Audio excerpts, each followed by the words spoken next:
My wife said she was going for coffee with her friend Jenna. She said it casually, the same way she mentioned grocery runs or nail appointments, already reaching for her purse while talking. I barely looked up from the game on television. We had been married long enough for small exits to require no ceremony. "Don't wait up if it runs long," she said. I nodded.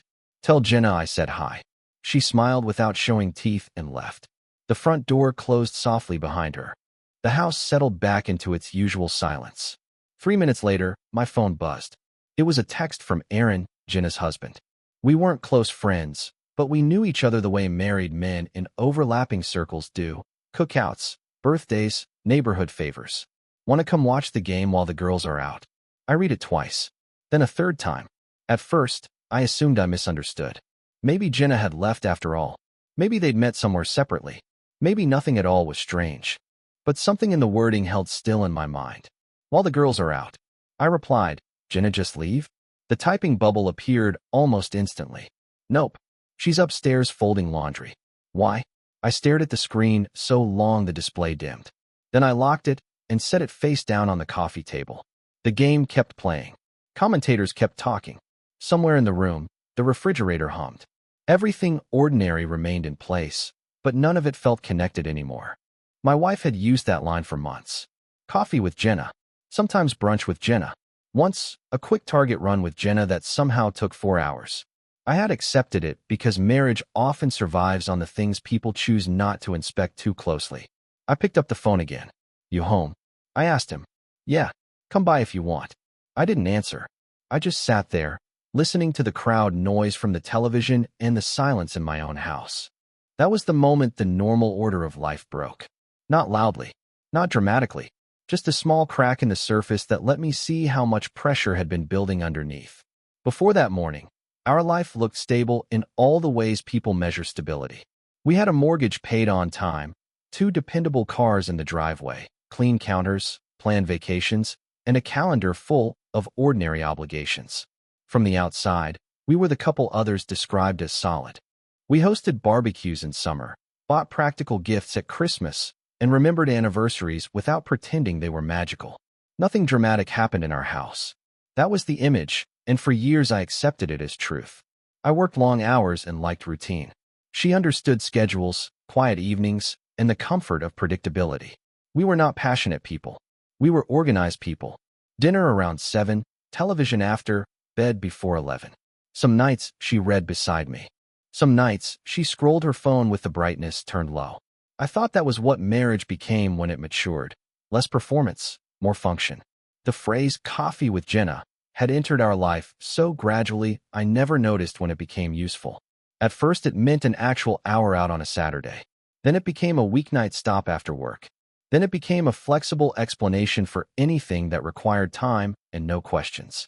Coffee with Jenna before lunch. Coffee with Jenna after dinner. Coffee with Jenna because Jenna was having a hard week. I nodded through all of it. There were signs, but signs only matter after you know what they mean. She guarded her phone in small ways. Not dramatic hiding, just subtle possession. She took it into the bathroom. She flipped it face down on tables. She smiled at messages she did not share. She bought better clothes without mentioning why. New perfume appeared beside the sink.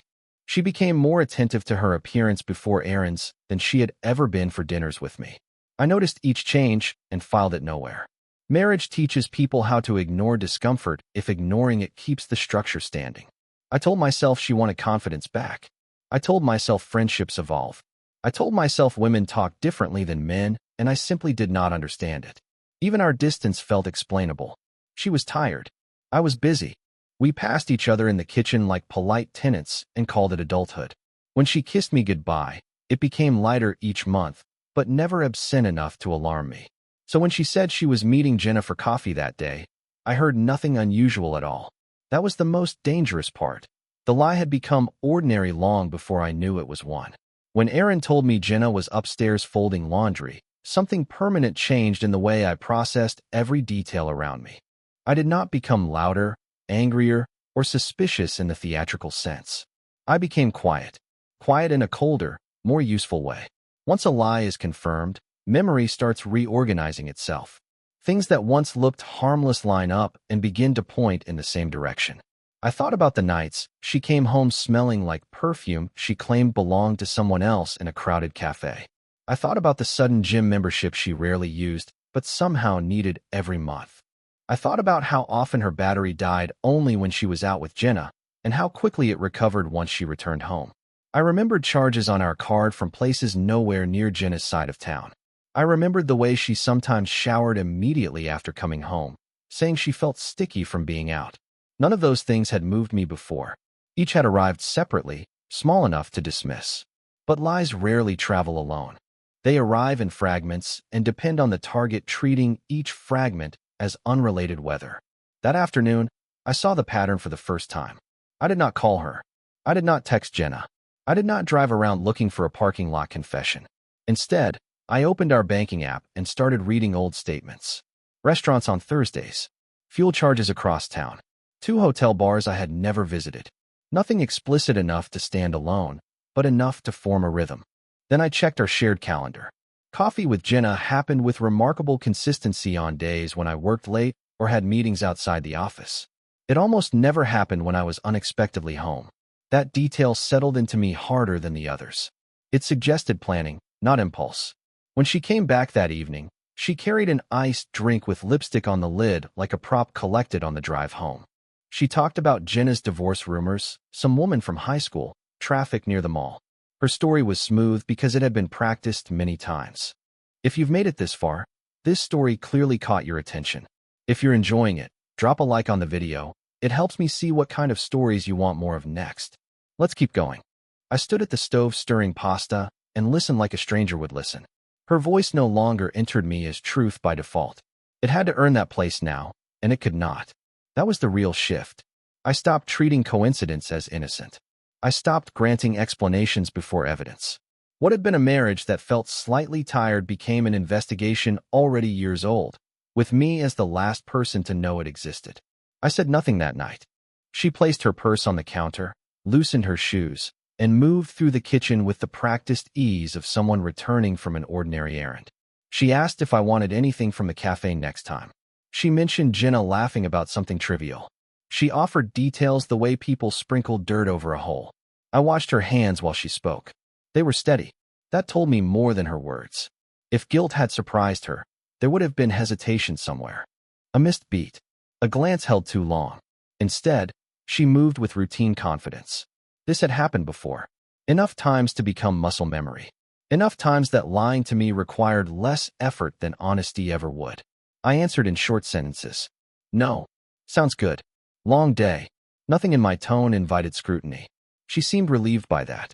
She mistook silence for ignorance, and I let her keep that mistake. Inside, something was ending. Not love in the dramatic sense. Love had probably been eroding for months while I named it stress and fatigue. What ended that night was my willingness to participate in a false version of my own life. Denial is expensive.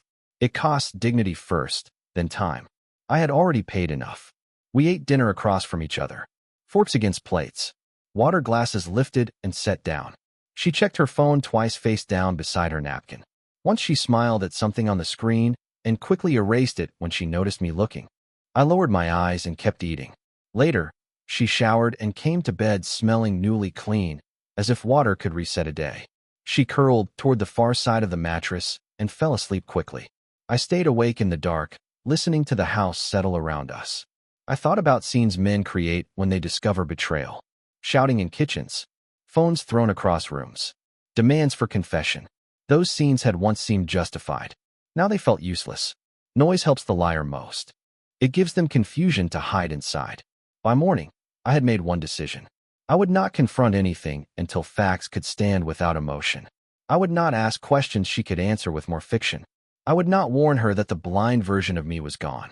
When she kissed my cheek before leaving for work, I almost admired the precision of it. Warm enough to seem loving. Brief enough to avoid intimacy. The door closed behind her. I stood alone in the kitchen and understood that my marriage had not broken overnight. I had simply reached the day I stopped pretending it was whole. The first person I contacted was Aaron. I kept the message simple. Need to talk when you have time. He replied in under a minute. Come by tonight. His house looked exactly like mine from the street. Trimmed lawn, porch light on. The shape of normal life carefully maintained. Inside, Jenna was in the living room watching television, entirely at home on the night my wife claimed they were out together. She barely looked up when I entered. Aaron nodded toward the garage. We spoke there beside shelves of paint cans and holiday boxes. Two men trying to keep our voices level. He had noticed changes too. More girls' nights. More errands that required makeup and perfume. More secrecy disguised as independence. Neither of us said the larger thing immediately. Men raised to stay practical often circle pain before naming it. Eventually he did. I think they've been covering for each other. I said, I think that's the smallest part of it. We compared dates. The first overlap came within minutes. A Thursday she claimed coffee with Jenna was the same Thursday Jenna told him she was helping my wife shop. Another came 2 weeks later. Then another. Excuses traded back and forth like borrowed tools. Aaron opened a folder on his laptop. He had already started looking before I called. Credit card statements. Restaurant receipts. A charge from a hotel lounge on the edge of downtown. Gas purchases miles from where either story placed them. He wasn't frantic. He was organized, which made it worse. I checked our shared banking account and found matching patterns. Small withdrawals before those nights. Rideshare charges deleted from notifications, but still visible in statements. The same cluster of hours, usually between 6 and 10. Enough time for coffee only if coffee had moved into hotels. Then came location history. My wife had once linked her phone to our tablet for maps. She must have forgotten it still synced. The timeline showed repeated stops at one business park, then a nearby hotel, then home. Not daily, just often enough to prove intention. Aaron leaned against his workbench and stared at the screen without blinking. How long, you think? Long enough to get comfortable, I said. Neither of us raised our voices. Rage needs uncertainty. Facts produce something quieter and heavier. Every new detail tightened the room. We were no longer discussing suspicion. We were measuring structure, route, repetition, planning. Before I left, Aaron said, we keep checking everything. No scenes until we know all of it. I nodded. For the first time since the text message, I did not feel confused. I felt focused. By the second week, the betrayal had grown beyond marriage. If it had only been sex, secrecy, and lies, it would have been painful enough. But facts kept widening the damage. Aaron found charges Jenna could not explain from a company card tied to her office. I found hotel expenses mixed into our household account and labeled as routine purchases. Someone had not only broken trust, they had started spending from structures built by other people. We began tracing names attached to reservations. One room had been booked under an employee discount through a man neither of us knew. Another showed a corporate rate connected to my wife's workplace. That led to a supervisor, then to after-hours meetings that never existed, then to colleagues who had been lending access, codes, or cover stories. The pattern was no longer private. It was social, coordinated, convenient. Aaron sat at his kitchen table one night with papers spread in front of him and said, "How many people knew?" I answered honestly, "Probably everyone except us." That was the sentence that stayed with me. Affairs survive on deception, but networks survive on contempt. People had watched us host dinners, shake hands, lend tools, help move furniture, and then quietly assisted the lies. They accepted our homes as resources while treating our marriages as jokes. We checked withdrawals again. Small amounts at first. Cash before the same hotel visits. Restaurant tabs higher than any coffee needed to be. Gift purchases from stores neither woman shopped at for us. Once I saw flowers charged to our account 3 days before my birthday. I never received them. Aaron uncovered messages on Jenna's tablet backup. Nothing explicit remained, but fragments did. Same room. He's bringing another one. Use the side entrance. Enough to understand that our wives were not simply meeting one person in secret. There were circles, introductions, shared rooms, favors traded for favors. I felt anger then, but not the loud kind. Loud anger burns fast. This was slower. The realization that while I had been protecting a household budget, planning repairs, and thinking in years, others had been using that same stability as a platform for indulgence. Still want to confront tonight? Aaron asked. No, I said. Not until everything is ready. Because once betrayal spreads into money, work, and public reputation, it stops being an emotional problem. It becomes an administrative one. Records matter. Dates matter. Accounts matter. And by then, we had enough to know the collapse would reach further than our front doors. We chose a Thursday because Thursdays appeared most often in the records. Same hotel, same arrival window, same pattern of lies delivered at breakfast and repeated by text in the afternoon. My wife said she was helping Jenna through a rough day. Jenna told Aaron she was meeting my wife for coffee after work. By then, hearing the script no longer hurt. It sounded mechanical. Aaron drove separately. We parked on opposite sides of the hotel lot and waited. At 6:18, my wife arrived first, wearing the blue coat she usually saved for dinners. Jenna came 4 minutes later. Neither looked nervous. They walked in together, laughing at something one of them said. Two women moving with the confidence of people who believe the world remained arranged for their convenience. We gave them 10 minutes. Then we entered through the side lobby and took the elevator to the floor listed on the reservation Aaron had confirmed earlier that day. The hallway smelled of air freshener and carpet cleaner. Room 417 sat halfway down on the left. Light under the door. Voices inside. A man laughing. Then another voice. Aaron looked at me once. I nodded. He knocked. Movement. Silence. A chain slid. The door opened 3 inches, then wider. My wife stood there barefoot, expression blank for one suspended second before panic reached her face. Behind her, Jenna grabbed a bedsheet around herself. 2 men stood near the window, neither important enough to remember clearly. No one shouted first. That surprised me. Shame often arrives quietly. What are you doing here? My wife asked. I answered, finishing confusion. She started talking immediately. Mistake. Not what it looked like. Just drinks, bad decisions, you weren't supposed to. Phrases colliding before they formed meaning. Jenna was crying already. Aaron said nothing at all. He simply looked around the room the way a homeowner surveys flood damage. One of the men muttered that he was leaving and slipped past us. The other kept asking if this was necessary, which told me he had practice entering situations without consequences. My wife reached for my arm. I stepped back. That movement hurt her more than anything I could have said. I can explain. I know, I said. That's why I'm not asking. I took photos of the room, the receipts on the dresser, the open wine bottle, the second set of keys, their faces. Documentation, nothing more. Aaron did the same. Then we left them there with their unfinished stories, standing in a room paid for by lies that had finally become too expensive. After the hotel, events began moving without me. That was the strangest part. I had imagined discovery would lead to endless conversations, dramatic apologies, emotional negotiations stretched across weeks. Instead, once facts were exposed, systems took over. Lawyers, employers, banks, insurance accounts, property records. The machinery of consequence was far more efficient than emotion. My wife called 23 times the next day. I know because the number appeared on the screen each time before I silenced it. She sent messages in stages. First denial, then explanation, then blame, then grief, then promises. Human beings cycle quickly when they realize the old version of reality has expired. I did not answer any of them. I met an attorney that afternoon with a folder already organized by date. Statements, hotel receipts, screenshots, location history, photographs from room 417. He barely reacted while reviewing it. Betrayal feels unique to the person living it, but to professionals it arrives in familiar shapes. He simply said, "This will make things cleaner." Aaron reported similar movement. Jenna's employer opened an internal review over misuse of a corporate account.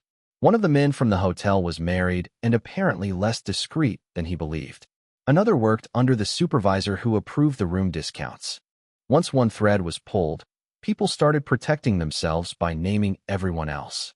My wife came to the house while I was at work and found the locks changed. I had left her essentials boxed in the garage with a typed inventory list. No note. No insults. Just process. She texted that I was humiliating her. I almost replied that humiliation requires surprise, but deleted it. Silence was doing better work than sarcasm ever could. Our finances were separated within days. Joint cards frozen. Automatic transfers stopped. New accounts opened. The mortgage redirected through counsel. Items in the home documented room by room.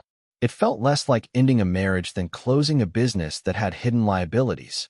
Friends began calling, usually pretending concern while fishing for detail. I gave none. Gossip stars without participation. Let others build their stories from fragments. I was finished supplying narrative to people who had missed obvious things while standing close enough to smell them. When formal filings began, I signed where required and declined every invitation to revisit feelings. There was nothing left to clarify.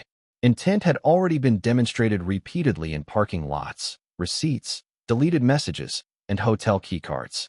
I no longer interfered. I no longer argued. I simply let the truth continue doing what it naturally does once uncovered. Move outward, touching everything built around the lie. I expected to feel triumph when everything was finalized. People talk about winning divorces, winning settlements, winning the last word. They speak as if collapse can be scored. But the day the final papers were signed, I felt nothing that resembled victory. I sat in a plain office across from my attorney, signed my name 3 times, and watched a clerk stamp dates onto documents that represented the formal death of a life I had once defended. It was quiet work. My wife was in another room with her counsel. I never saw her. That had been intentional on my part. There was no value in one more look across a table. Faces become misleading after enough lies. I preferred paper. Paper does not improvise.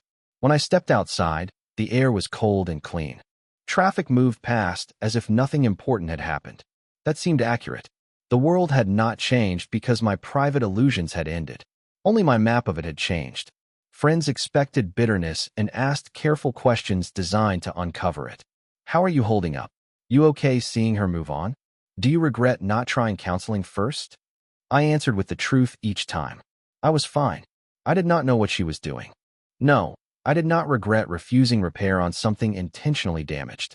Most people lost interest once they realized I would not perform pain for them. The house sold 2 months later. Equity divided according to law and prior agreements. Furniture separated into lists. Storage boxes labeled in black marker. Our wedding photos, once framed in hallways, ended in a cardboard carton neither of us wanted to claim quickly. I donated half the kitchen items because carrying every object forward felt like hauling debris after a fire. I did not hate her. Hate keeps connection alive through another channel. I wanted no channel at all. She had become a person who once occupied my future and now occupied only administrative history. Sometimes I thought about the years before suspicion. Vacations, jokes only we understood, mornings when trust was effortless. Those memories no longer felt poisoned. They felt concluded. Real at the time, over now. That distinction mattered. When the final transfer cleared and the last shared account closed, I sat alone in my apartment and listened to the silence. It was not lonely silence. It was unoccupied silence. No monitoring, no decoding, no waiting for keys in the door and stories behind them. I felt neither victory nor regret. I simply accepted that my old life was over, and I walked away from it without needing to explain anything to anyone. Time did what it usually does. It removed urgency first, then noise, then the illusion that pain would remain dramatic forever. Months passed. I moved into a smaller place with fewer rooms and better light. I cooked when I wanted, slept well, answered to no one, and learned how much energy distrust had been consuming while I called it normal stress. People occasionally updated me on my ex-wife as if they were delivering weather reports. I stopped them whenever possible. Her life was no longer information I needed. Curiosity is just attachment wearing different clothes. I rebuilt quietly. Work improved because my attention returned. I started seeing old friends more often. I took weekend drives without announcing where I was going or when I'd be back. Freedom arrived in practical forms first, then emotional ones. One Saturday morning, while drinking coffee on my balcony, my phone buzzed with an unknown number. Hey stranger, want to grab coffee sometime? No name attached. No explanation. Just a simple invitation. Months earlier, those words would have carried a shadow. Coffee had once been a disguise, a coded phrase for absence and deception. For a moment I looked at the screen and almost laughed at the symmetry of it. Then another message arrived. It's Claire. We met at Daniel's cookout. Thought I'd ask. I remembered her vaguely. Smart eyes. Easy manner. Someone who listened more than she spoke. I set the phone down and watched the city move below me. The invitation itself mattered less than my reaction to it. There was no tightening in my chest. No suspicion. No urge to decode hidden meanings. Just a decision waiting to be made like any other ordinary thing. I replied 10 minutes later. Coffee sounds good. Tuesday works. And it did sound different this time. Not because the words had changed, but because I had. That's the end of this story. If you made it all the way here, consider subscribing to stay with us. I've placed a couple of recommended videos on screen for you. Pick one and keep watching.